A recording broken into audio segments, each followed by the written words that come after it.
It's 10:30 p.m. The house is finally quiet. The dishes can wait.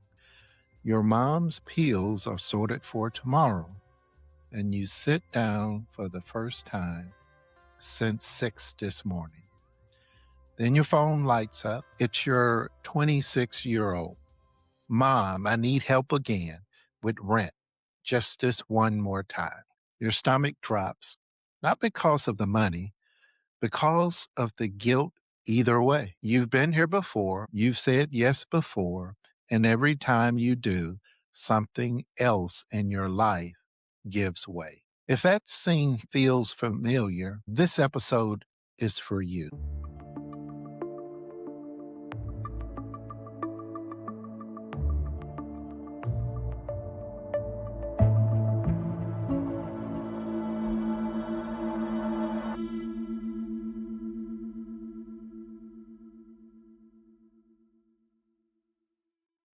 I'm Arlie Vann, and this is Rich Without the Rush. For the last 3 weeks, we've been talking about the sandwich generation, what you carry, what it costs, and why you're so tired.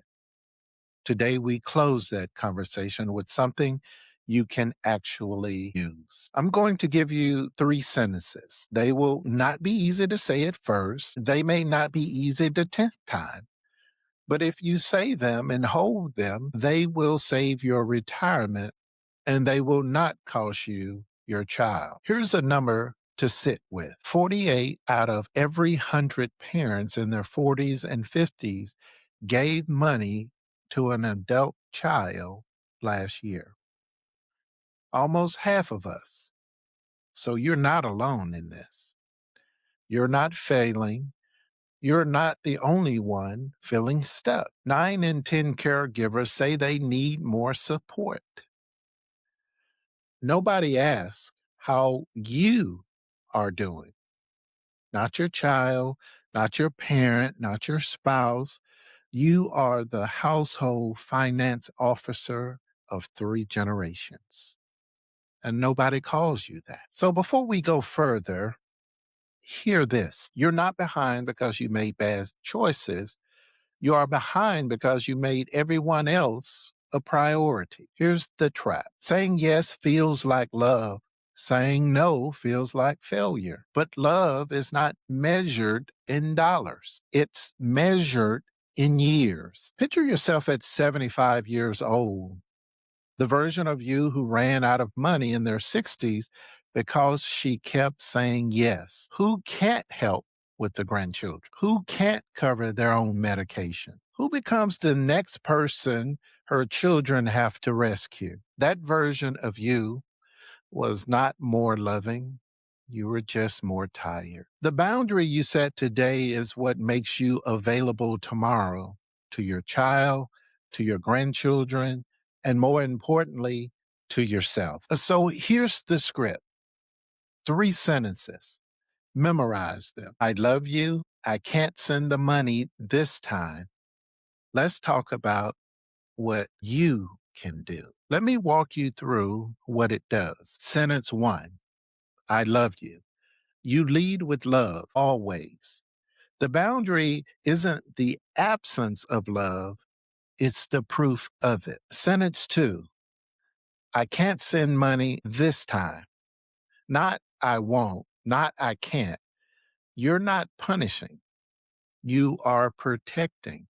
There's no shame in this sentence. It's just the truth. Sentence 3. Let's talk about what I can do. You do not abandon your child. You hand the problem back. That is respect when you do that.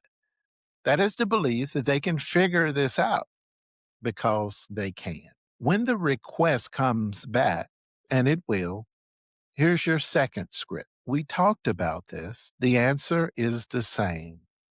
What can you do? That's it. No new debate, no explanation. You do not have to defend the boundary every time it is tested.